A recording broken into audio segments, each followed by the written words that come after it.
네, 안녕하세요, 여러분. 컴퓨팅 사고력의 이우영 교수님입니다. 네, 오늘은 우리가 처음으로 영상으로 수업을 하는데요. 오늘은 챕터 5를 공부할 것이고, 한번 챕터 5에 대해서 알아보도록 할게요. 네, 5장, 앞에 내용을 보시면 컴퓨팅 사고의 이해와 기본적 응용에서는 다양한 주제들을 다루고 있습니다. 이를 위해 컴퓨팅 사고의 배경과 컴퓨팅 사고의 이해를 고찰하고, 컴퓨팅 사고와 교육, 응용, 코딩, 그리고 끝으로 컴퓨팅 사고의 7단계 모델과 응용들을 수업하도록 하겠습니다. 네, 그 첫 번째 페이지로 컴퓨팅 사고의 배경 및 이해, 컴퓨팅 사고의 생성, 컴퓨팅 사고의 배경을 설명할 텐데요. 컴퓨팅 사고의 생성과 그 배경에 대해서 이야기하면서 우리가 공부했었던 엘빈 토플러의 저서, 정보의 물결에서 예측한 디지털 시대의 특징을 한번 살펴보도록 하겠습니다. 이 토플러는 정보가 우리 사회를 어떻게 변화시킬지에 대한 통찰들을 제공했었죠. 그의 예측은 결국 오늘날 우리가 경험하고 있는 현실과도 매우 밀접한 관계를 갖고 있습니다. 우리가 살고 있는 이 시대는 정보가 초고속으로 이동하는 시대로 인터넷과 모바일 기기의 발전이 이를 더욱더 가속하고 있습니다. 그리고 또한 사물 인터넷과 빅데이터 기술의 진보로 수집되는 데이터의 양과 그 활용 범위가 지속적으로 확장하고 있는데요. 결국에 이런 기술적 진보는 우리에게 무수히 많은 정보를 신속하게 처리하고 또 그 속에서 새로운 기회를 발견할 수 있는 이런 요구들을 요구하게 됩니다. 이 정보화된 시대의 발전은 단순히 정보의 양만 증가시키는 것이 아니라 그 정보를 통해 발생하는 복잡한 문제를 해결할 수 있는 새로운 형태의 사고방식, 즉 다시 말하면 컴퓨팅 사고의 필요성을 대두시켰다고 할 수 있습니다. 그래서 이 컴퓨팅 사고력은 문제를 인식하고 분석하며 효율적으로 해결하기 위해 필요한 논리적이고 체계적인 접근 방식을 포함하고 있습니다. 오늘날 기술이 많은 분야의 핵심적인 역할들을 수행하면서 컴퓨터의 협력은 선택이 아닌 곧 필수가 되었죠. 이러한 환경에서 컴퓨터 사고력은 단순히 기술적 문제를 해결하는 데 그치지 않고 창의적인 아이디어를 생성하거나 이 창의적인 아이디어를 생성해서 실제로 실행에 옮길 수 있는 그런 능력들을 의미하고 있습니다. 더 나아가면 이 컴퓨터 사고는 4차 산업혁명을 추진하고 디지털 변화를 주도하는 데 있어 중심적인 역할을 한다고 할 수 있습니다. 그 예를 보면 인공지능이나 로봇과학, 사물인터넷 등등 다양한 신기술이 우리 일상과 산업에 통합되면서 이러한 기술들을 효과적으로 활용하고 그로 인해 발생하는 도전 과제를 해결하기 위한 사고방식들이 더욱 중요해졌죠. 이는 결국엔 기술뿐만 아니라 교육, 경제, 사회 전반에 걸쳐 혁신을 촉진할 수 있는 기반이 될 수도 있습니다. 다음으로 넘어가 볼게요. 네, 컴퓨팅 사고의 생성 부분. 컴퓨팅 사고의 생성에 관해서 한번 이야기를 더 해볼게요. 이 개념은 전통적인 사고 방식이 디지털 시대의 요구를 충족시키지 못하게 됨에 따라서 이러한 필요성이 대두되었다고 볼 수 있습니다. 뒤에서도 설명을 할 텐데 2006년 카네기 멜론 대학의 지넷 윈 교수가 컴퓨팅 사고를 공식적으로 제안한 적이 있는데 그녀는 이렇게 말했어요. 컴퓨팅 사고를 단순히 문제 해결 기술로 보지 않고 컴퓨터 과학의 방법론을 일상생활에서 다양한 문제에 적용하는, 진짜 다양한 방식을 적용하는 이런 방식들로 설명을 했습니다. 컴퓨팅 사고는 문제를 해결하는 데 있어 컴퓨터 과학자들이 사용하는 접근법을 모방하고 있는데요. 예를 들면 문제를 분석할 때 단순한 논리적 접근을 넘어서 컴퓨터 알고리즘을 사용하는 방식을 고려하는 것이죠. 이것은 결국 문제를 체계적으로 분해하고 각 부분을 재구성함으로써 보다 효율적인 해결책을 찾는 데 큰 도움을 줍니다.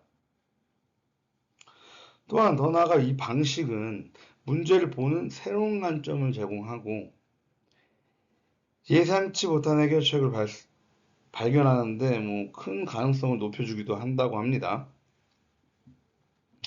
이러한 컴퓨팅 사고는 다양한 분야에서 점차 중요해지고 있는데요.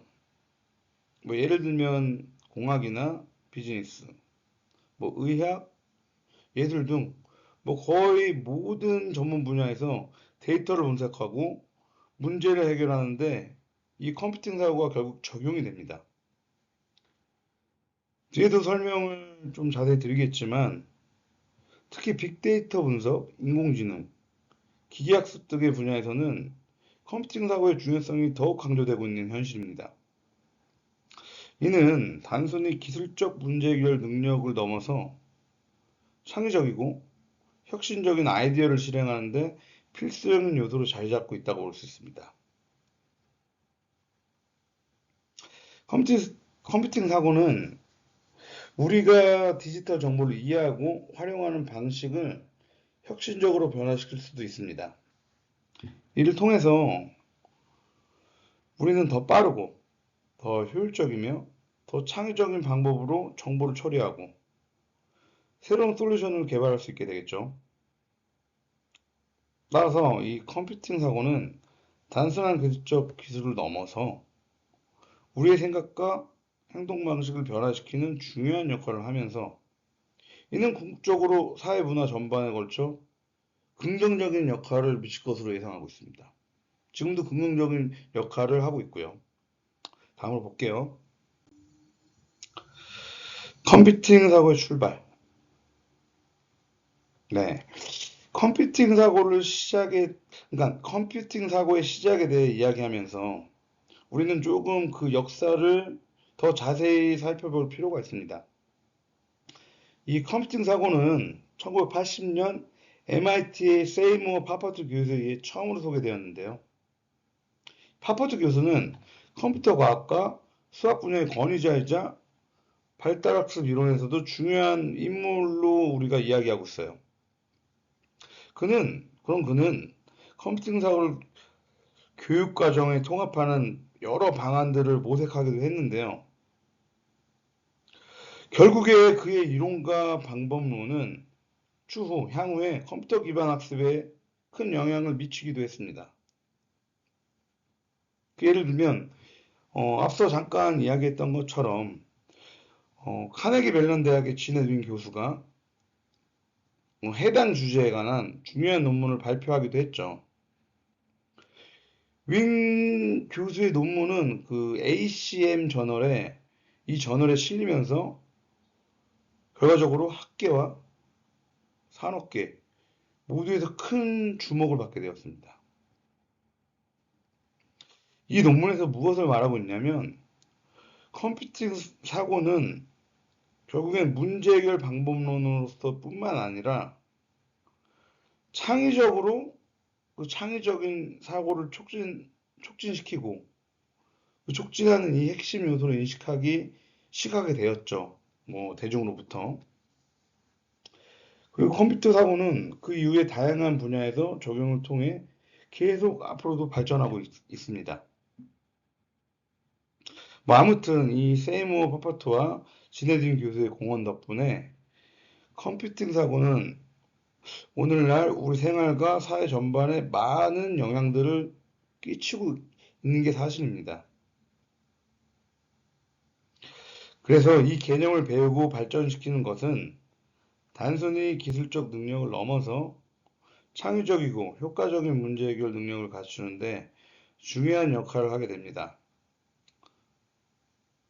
또 더 나아가 이러한 사고방식은 미래 기술의 발전을 이끄는 데에도 크게 기여를 하며 우리가 직면한 다양하고 복잡한 문제들에 대해 해결책을 제시하는데 도움을 줄 수 있다고 생각합니다. 따라서 컴퓨팅 사고의 학습과 적용은 더더욱 앞으로도 중요해질 것이며 이는 교육 산업계에서도 지속적으로 관심을 갖고 투자를 하고 있는 상황입니다.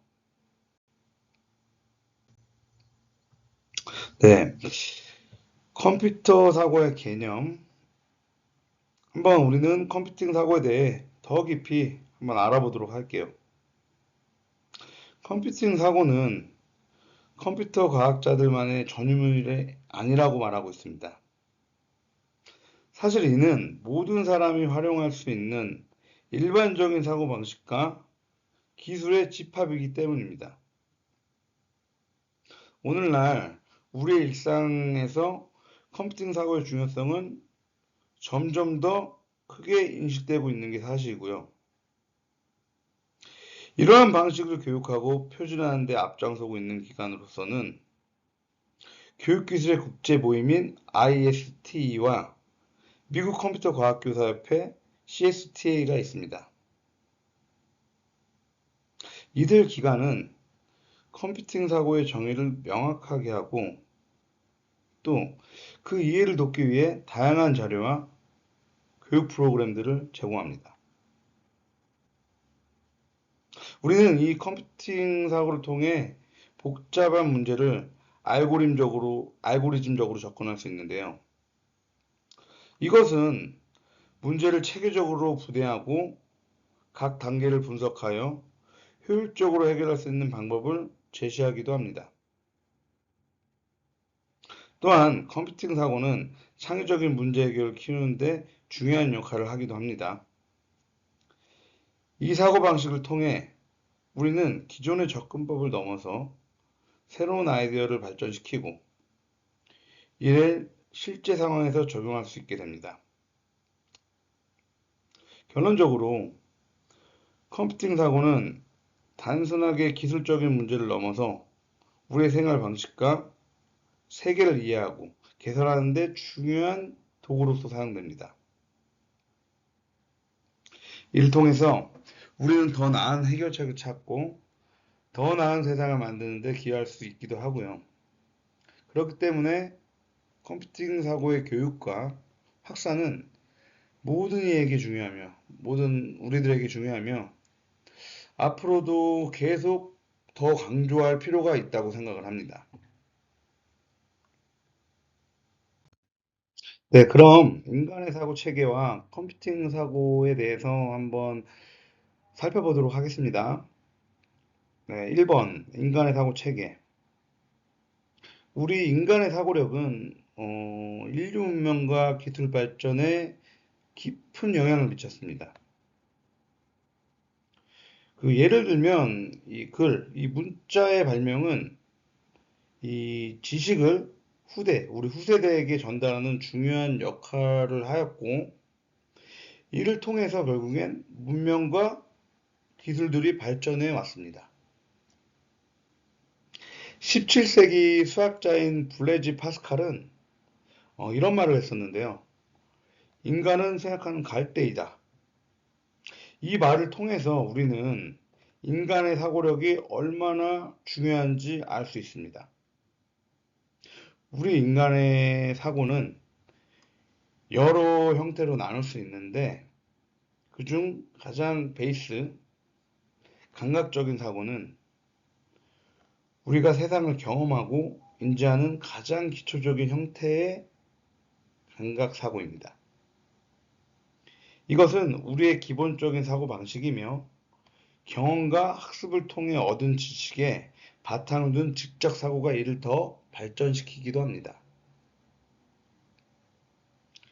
컴퓨팅 사고는 이러한 인간의 사고 체계와 아주 유사하면서도 창의적 사고와 많은 부분에서 겹칠 수 있는데요. 인간의 사고력을 보완하고 발전시키는 데 중요한 역할을 하게 됩니다. 이 사고 방식의 장점은 문제를 더 효율적으로 해결하고 더 나은 미래를 구축하는 데 필수적입니다. 여러분 한번 앞에 그림을 같이 보도록 합시다.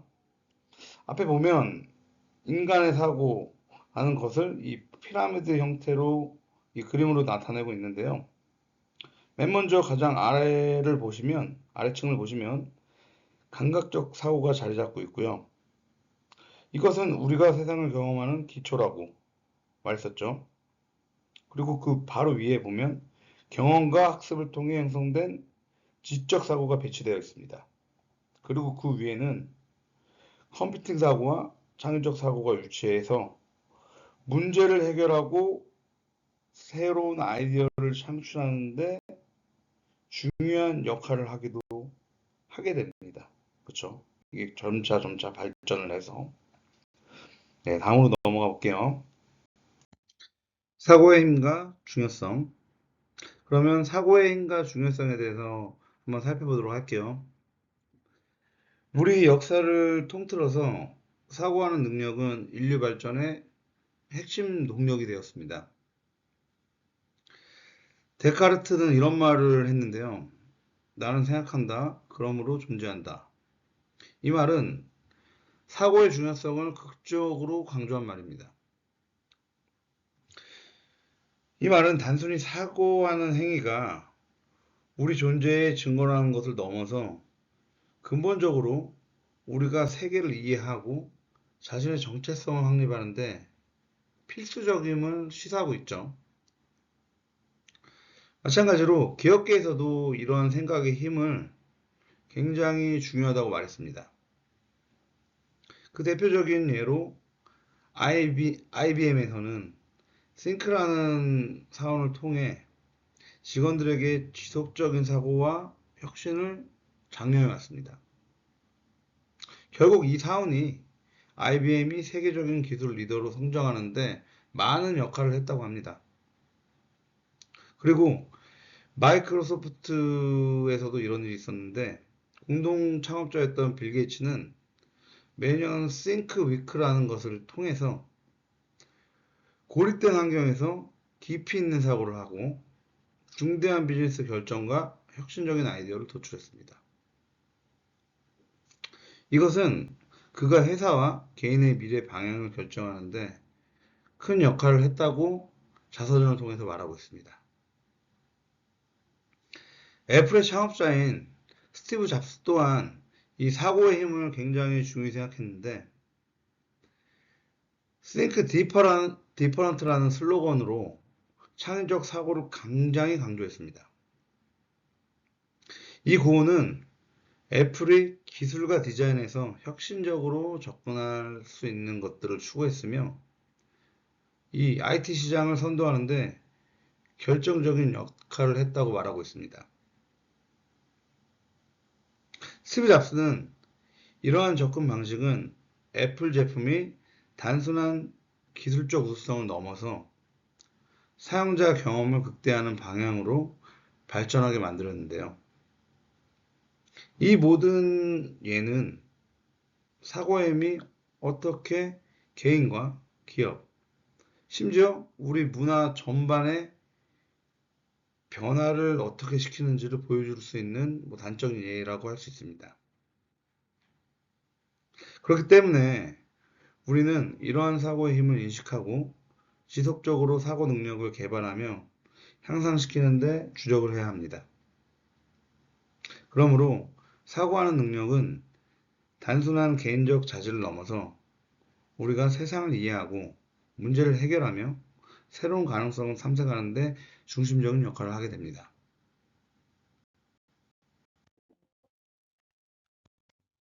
예, 두 번째로 컴퓨팅 사고의 주요 특성에 대해서 알아보도록 할게요. 이 컴퓨팅 사고는 인간의 사고와 컴퓨터의 능력을 보다 효율적으로 결합한 사고 방식을 말하고 있습니다. 이것은 컴퓨터 과학자들이 문제 해결 과정에서 개발한 방법론에 기초하고 있으며 문제를 구조화하고 시스템적으로 접근하는 것에 중점을 둡니다. 이러한 접근 방식은 문제 해결을 보다 효율적으로 만들며 복잡한 문제를 명확하게 분석하고 해결책을 찾는 데 도움을 줍니다. 전 세계적으로 이 교육계에서는 컴퓨팅 사고를 아주 중요한 교육 내용으로 채택하고 있는데요. 이러한 교육과정의 도입 목적은 결국엔 컴퓨터 사고의 능력을 갖춘 인재를 육성하는 것이고, 이 교육은 결과적으로 학생들이 다양한 분야에서 문제를 해결하는데 필요한 기술들을 개발하는 데 중요한 역할을 하게 됩니다. 컴퓨팅 사고 교육은 학생들에게 문제를 보는 새로운 시각을 제공하고, 이를 통해 새로운 아이디어와 솔루션을 창출할 수 있는 능력을 키우게 해줍니다. 그렇기 때문에 이 컴퓨팅 사고는 단순히 기술적 문제를 해결하는 도구를 넘어 우리가 미래에 직면할 수 있는 다양한 도전을 효과적으로 해결할 수 있는 방법들을 제공하고 있습니다. 이것은 혁신적인 사회를 구축하고 지속 가능한 발전을 이루는 데 필수적인 역량이기도 하고요. 따라서 컴퓨팅 사고 능력은 단순하게 컴퓨터를 사용하는 능력을 넘어서 복잡한 문제를 분석하고 해결하는 데 필요한 창의적이고 비판적인 사고 능력을 포함하고 있습니다. 이는 학교 교육뿐 아니라 평생 교육에서도 지속적으로 강조되고 발전시켜야 할 중요한 사고 방식이라고 이야기합니다. 지네딘과 CSTA 등의 컴퓨팅 사고. 본 페이지에서는 지네딘 교수와 CSTA, 즉 미국 컴퓨터 과학 교사 연합회가 이 컴퓨팅 사고의 발전에 어떻게 기여했는지에 대해서 설명하도록 하겠습니다. 앞서 말씀드린 것처럼 이 윈 교수는 2006년에 그 논문을 하나 게재했는데요. 이 논문을 통해서 이 컴퓨팅 사고의 개념을 전 세계적으로 알리는데 큰 역할을 했습니다. 교수는 그 논문을 통해서 이 컴퓨팅 사고를 이렇게 말하고 있는데요. 컴퓨터처럼 생각하는 능력은 그 누구에게나 보편적인 필수 역량이다 라고 강조를 했습니다. 이것은 이 컴퓨팅 사고력이 단순하게 컴퓨터 과학자들만의 전문성이 아니라 모든 사람에게 필요한 기본적인 기술임을 명확히 하는 것을 시사하고 있습니다. 아무튼 CSTI 같은 기관들은 이러한 컴퓨팅 사고 능력이 교육 및 사회 전반에 중요한 역할을 할 수 있다고 보고 이를 적극적으로 지지했어요. 이를 통해서 컴퓨팅 사고는 다양한 분야에서의 문제 해결 능력을 향상시키고 우리의 사고의 방식을 혁신적으로 변화시킬 수 있는 보편적인 능력이라고 볼 수 있습니다. 이러한 방식은 점차 학생들과 전문가들에게 새로운 문제 해결 도구를 제공하고 교육 현장뿐 아니라 산업에서도 여러 가지 방법으로 광범위하게 적용될 수 있습니다. 이것을 통해 우리는 사회 전반에 걸쳐 새로운 창의적인 해결책을 도출도 하고 더욱 효율적이고 혁신적인 방식으로 어떠한 문제에도 접근할 수 있게 되었습니다. 그래서 지넷 윈 교수와 CST의 활동은 컴퓨팅 사고가 어떻게 전문적인 영역을 넘어서 우리 생활, 일상에서 어떻게 깊이 영향을 미칠 수 있는지를 잘 보여주고 있습니다. 윈 교수에 대해서 이야기하면서 컴퓨팅 사고의 중요성을 더 깊게 한번 알아보도록 할게요. 이 교수는 그 마이크로소프트에서 부사장으로 활동하기도 했는데요. 이런 활동들을 하면서 컴퓨팅 사고의 개념을 알리는 중추적인 역할도 했습니다. 그리고 컴퓨팅 사고 과정을 문제 해결을 위한 데이터 수집에서부터 적절한 논리를 만들기까지 통찰을 얻는 과정으로 정의하기도 했죠. 그녀가 말하는 이것은 즉 컴퓨터 사고가 단순하게 컴퓨터를 다루는 기술을 넘어 문제를 해결하고 새로운 아이디어를 창출하는데 필수적인 능력으로 발전을 해야 한다라고 강조할 수 있습니다.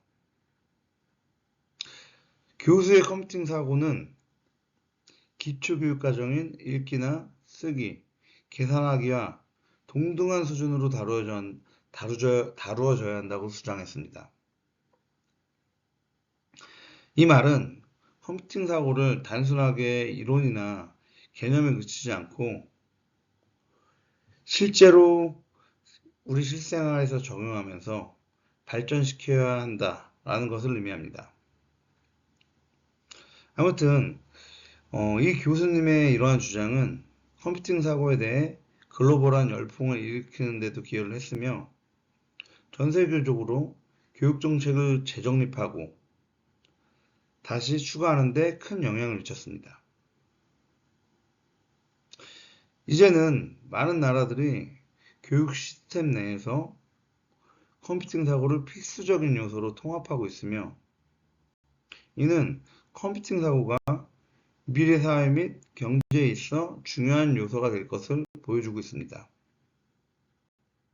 이처럼 컴퓨팅 사고는 학생들에게만 필요한 기술이 아니라 모든 연령대와 직업군에서 필요한 보편적인 능력으로 자리 잡고 있게 되었습니다. 웨인 교수가 강조한 컴퓨터 사고의 주요 요소와 특성에 대해서 이 도표를 보면서 이야기하도록 하겠습니다. 앞에 그 주요 요소 도표를 보면 분해, 개념화, 추상화, 재규적 사고, 병렬 처리가 이렇게 나와 있는데 레고 만들기를 예를 들어서 하나씩 설명을 해보도록 하겠습니다. 분해의 의미는 복잡한 문제를 작은 단위로 나누어 해결하는 과정입니다. 예를 들면 큰 레고 세트를 조립할 때 작은 조각들을 하나씩 조립해 큰 모형을 완성합니다. 이를 통해서 각 조각을 개별적으로 조립함으로써 전체 구조를 완성할 수 있는 구조가 되죠. 추상화. 추상화는 복잡한 현실을 간단한 개념으로 단순화하며 중요한 부분에 집중하고 불필요한 세부 사항을 무시하는 과정입니다. 이것도 예를 들면 레고 조립 시에 각 조각의 구체적인 디테일을 고려하지 않고 블록이라는 간단한 개념으로 이해하여 문제를 해결합니다. 재기적 사고. 이 의미는 문제를 해결하기 위해 동일한 과정을 반복적으로 사용하는 사고방식입니다. 작은 집을 레고로 만들 때 벽돌 하나씩을 쌓는 과정을 반복해서 구조를 완성하는 과정을 말하고 있습니다. 병렬 처리. 병렬 처리의 의미는 여러 작업을 동시에 처리해서 시간과 자원을 효율적으로 사용하는 기법을 말하고 있습니다. 레고를 조립할 때 어떤 사람은 문을 만들고 또 다른 사람은 창문 등등을 만들면서 각자가 다른 작업을 동시에 수행함으로써 전체적인 작업을 빠르게 완성하게 되는 논리입니다. 그러면 이번에는 우리가 요리하는 것을 예를 들어서 각 개념들을 한번 알아보도록 할게요. 먼저 그럼 분해. 분해에서는 이 의미를 요리를 준비하는 과정을 작은 부분으로 나누는 것이라고 하고 이 예시에 대한 설명으로 만약 우리가 이 파스타를 만든다고 가정했을 때 이때 파스타 소스를 만들고 그리고 면을 삶고 샐러드를 만들어야 합니다. 이렇듯 이 분해는 각각의 과정을 작은 단계로 나누어서 요리를 준비하는 과정을 말하고요. 개념화에서는 요리 과정에서 중요한 부분에 집중하는 것을 말합니다. 요리할 때 우리는 재료의 양과 조리 시간 등의 중요한 부분에만 집중을 합니다. 그렇죠? 그렇기 때문에 각 재료의 구체적인 성분이나 조리 과정은 덜 중요한 것으로 간주합니다. 그리고 추상화. 앞서 설명했던 것이 그 세부 사항은 무시하고 전체적인 개념에 집중하는 것인데, 우리가 요리할 때 각 재료의 성분 분석이나 뭐 화학 반응까지 고려해서 요리를 하진 않잖아요. 그냥 단순하게 고기, 야채, 소스 등의 개념만 집중합니다. 이걸 추상화라고 하고, 이렇게 세부 사항을 무시하고 요리하는 것을 이해하는 것을 우리는 추상화라고 할 수 있습니다. 그리고 제규적 사고에서는 이 반복되는 것을 뭐 작업한다 이렇게 설명을 드렸는데, 만약에 파스타 소스를 만든다면 각 재료를 순서대로 넣고 섞는 과정을 반복해서 소스는 완성이 됩니다. 이렇게 작은 작업을 반복하면서 전체적인 요리를 완성하는 것이 이 제기적 사고에 해당하고요. 병렬 처리는 말씀드렸듯 여러 작업을 동시에 처리하는 뭐 이런 작업을 말하는데, 요리할 때도 어떤 한 명은 파스타 소스를 만들고 어떤 사람은 면을 삶고 하면은 요리 시간을 절약할 수가 있겠죠. 이런 것들도 요리에서 병렬 처리라고 할 수 있습니다.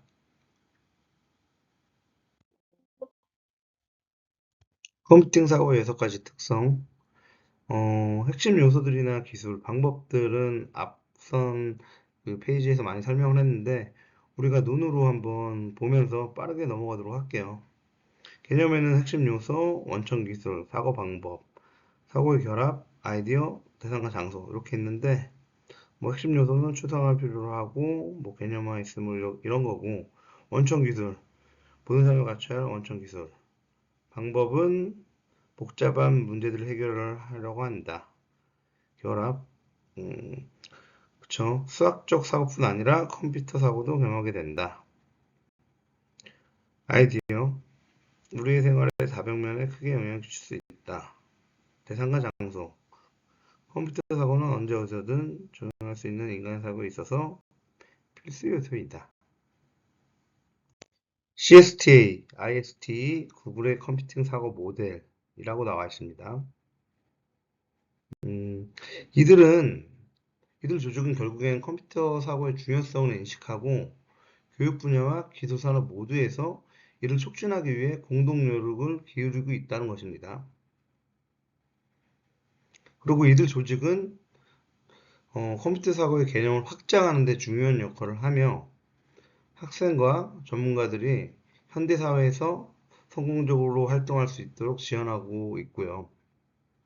이러한 노력들은 결과적으로 컴퓨팅 사고를 일상적인 문제 해결, 그리고 혁신적인 생각 생성, 또 새로운 기술에 적응에 필요한 기본적 기술을 만드는 데 기여하게 됩니다.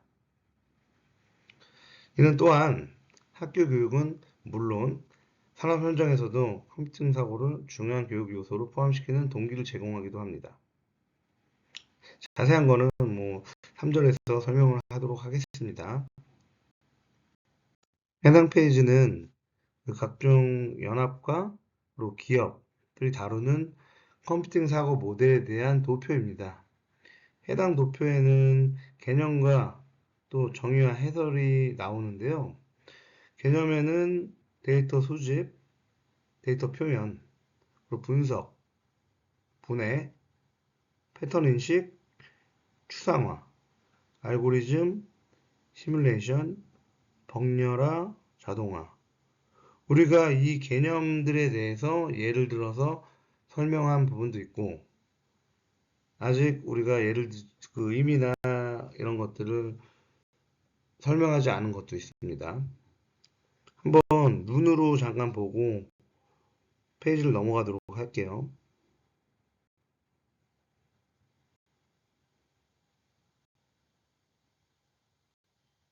구글의 컴퓨팅 사고가 포함하는 다양한 기술들, 문제 해결을 위해 컴퓨터를 사용할 수 있게 문제를 표현하고 논리적으로 데이터를 구성하고 분석한다. 목표를 위해 효율적 단계를 통해서 해법을 확인, 분석, 실행하기도 합니다. 그리고 구글에서는 모델이나 시뮬레이션 같은 추상화를 통해 데이터를 표현하기도 하고 순수화된 알고리즘인 사고를 통해 자동적으로 해결책을 얻기도 합니다. 그리고 또 문제 해결 과정을 일반화해서 다른 문제를 해결할 때도 같은 방식으로 적용하게 됩니다. 컴퓨팅 사고를 통한 능력 향상. 컴퓨팅 사고를 통해서 능력을 향상하는 것은 일상생활과 전문적인 환경에서 모두 큰 이점을 제공합니다. 예를 들어 컴퓨팅 사고는 다음과 같은 다양한 방식으로 우리의 능력을 향상시킬 수 있는데 복잡한 문제를 해결하거나 지속적인 문제를 해결 또는 애매한 문제에 대한 인내심을 갖게 한다거나 다양한 해결책을 탐색하고 협력을 통해 커뮤니케이션을 가능합니다. 그러면 구체적으로 하나씩 설명을 드리도록 할게요. 컴퓨터 사고는 복잡한 문제를 작은 부분으로 나누어서 조직화함으로써 문제를 보다 자신감 있게 다룰 수 있다고 합니다. 이러한 접근 방식은 문제의 본질을 이해하고 체계적으로 해결하는 데 도움이 될 수 있습니다. 지속적인 문제 해결에는 컴퓨팅 사고는 어려운 문제에 대한 인내심을 키우고 문제에 지속적으로 접근하는 능력을 강화합니다.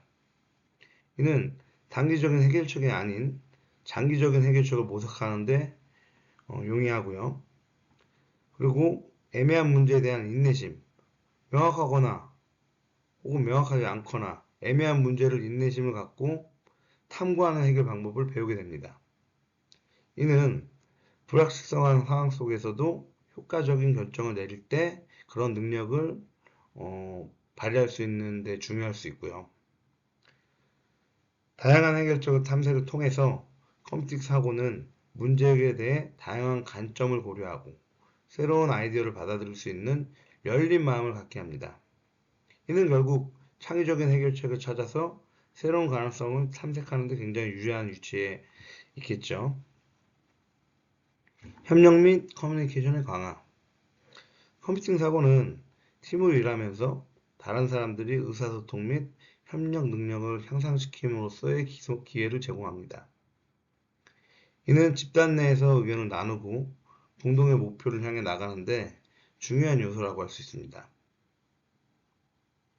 컴퓨팅 사고를 통한 이러한 능력 향상은 다양한 상황에서 유용하게 활용될 수 있으며 개인의 점적 성장뿐 아니라 팀과 조직의 효율성을 크게 증진시킬 수 있습니다. 해당 페이지는 CSTA의 컴퓨팅 사고 중고등학교 과정 주요 내용을 설명하고 있습니다. 이 중고등학교 컴퓨팅 사고 과정은 학생들이 컴퓨터 과학의 핵심 개념을 이해하고 실제 문제를 해결하는데 필요한 기술을 습득할 수 있도록 설계되어 있습니다. 주요 내용은 앞에 나와 있는 내용인데 좀 예를 들어서 설명하도록 할게요. 문제 해결의 기본 단계 사용. 이 기본 단계를 사용해서 학생들은 문제 해결 과정을 단계별로 분해하고 각 단계를 순서대로 수행하는 방법을 배울 수 있습니다. 이 과정을 통해서 문제를 더 작은 부분으로 나누고 처리하고 또 이를 효율적으로 해결할 수 있게 됩니다. 명령 절차의 설명과 분석을 통해서 학생들은 프로그램이나 알고리즘을 구성하는 각각의 명령 절차를 설명하고 분석하는 방법을 배웁니다. 이를 통해 문제 해결을 위한 순차적인 단계를 이해하고 실행할 수 있게 됩니다. 또 알고리즘의 정의와 평가를 통해서 다양한 종류의 알고리즘을 이해하고 각 알고리즘의 문제 해결 능력을 평가하는 방법을 배울 수 있습니다. 이 과정에서는 어떤 알고리즘이 특정 문제에 가장 효율적인지를 판단할 수 있는 능력을 키우고 개발할 수 있게 됩니다. 또 컴퓨터 계층 구조와 추상화의 이해를 통해서 학생들은 컴퓨터 시스템의 구성을 이해하고 이를 더 높은 수준의 개념으로 추상화하는 방법을 배울 수 있게 됩니다. 이를 통해서 하드웨어와 소프트웨어 간의 상호작용을 이해하고 또 복잡한 시스템을 단순화해서 단순화하며 다루는 방법을 결과적으로는 습득할 수 있게 되게 됩니다. 그리고 마지막으로 문제의 분해와 추상화를 사용해서 큰 문제를 작은 문제로 나누고 각각의 작은 문제를 해결하는 방법들을 배우게 됩니다. 이 과정을 통해 복잡한 문제를 해결하는 능력을 키우고 추상화를 사용하여 문제를 단순화하는 방법을 학습하게 됩니다.